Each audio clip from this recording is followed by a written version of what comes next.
Bismillahirrahmanirrahim. Assalamu alaikum. My name is Hassan and today we are going to change widget position in Elementor WordPress. So we are going to set custom position without using any padding or margin.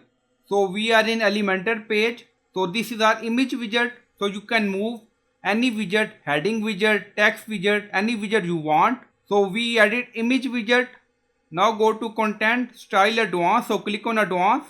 So we are going to set custom positioning and then in advanced you see position default.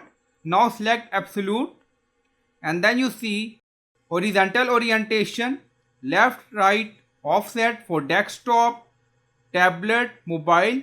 So if you set position for desktop, then you can set position for tablet and mobile layout also, because this is not responsive. Now you see, please note, custom positioning is not considered best practice for responsive layout. And then you see vertical orientation, top, bottom, offset position for desktop, tablet, mobile. Or if you want, you can select widget and then you can move like this anywhere you want in website or page and then click on publish. Now you see, when we move, offset position change, also vertical orientation change. Now publish done for desktop.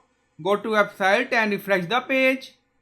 Now on website you see image position. So this is a custom positioning in Elementor WordPress. So you can move widget to any custom location, but you can set custom position for desktop, tablet and mobile layout. So I hope you like this video. Please like, comment, share, subscribe. Thank you for watching.